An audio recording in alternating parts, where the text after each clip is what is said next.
La teigne du poireau. C'est une petite chenille. Comme ça. Elle se cache. Ben souvent, elle va être dans les intersections où les feuilles, ça va faire des dégâts qui ressemblent à ça. Des trous.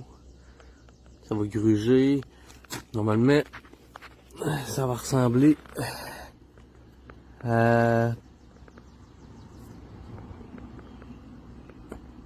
ça comme dégâts. Là. Ça va tout être grugé.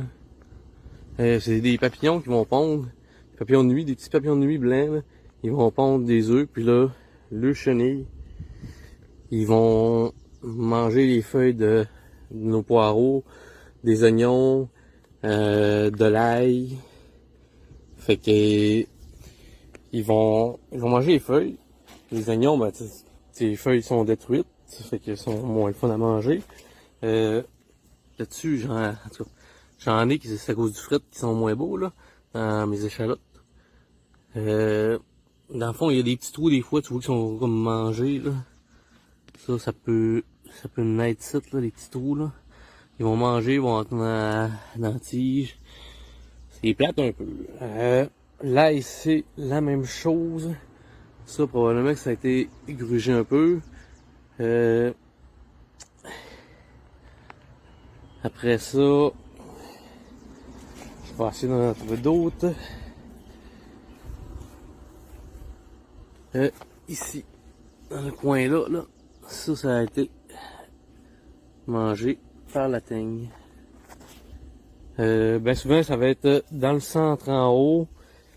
Dans le centre en haut ici là, où que la fleur d'ail va sortir. Des fois, ça va être plus de bonne heure parce que le plant est en train de pousser là.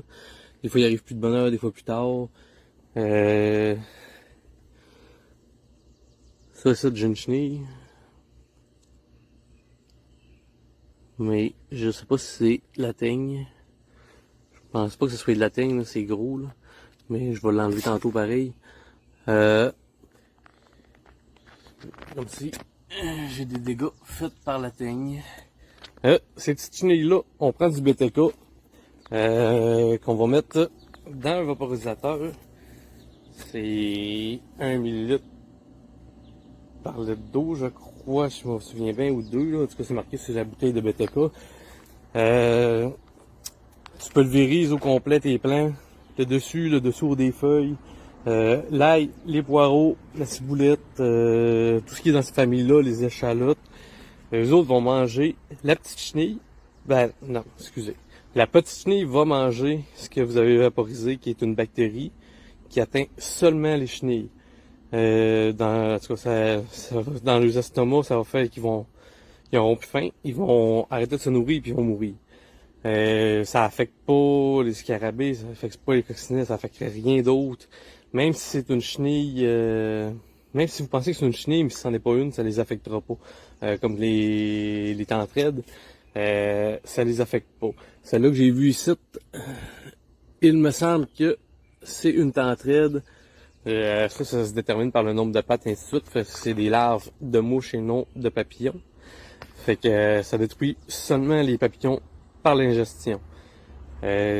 Normalement, on traite à peu près aux 7-10 jours après une pluie parce que ça se peut que les bactéries tombent à terre puis que les chenilles le mangent pas.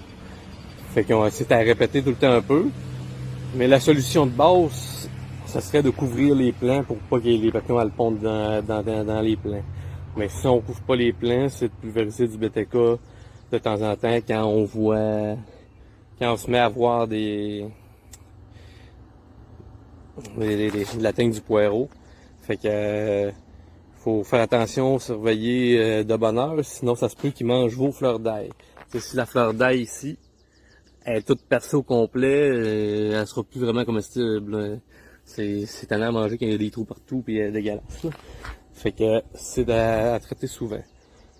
Fait que c'est ça sur la teigne du poireau.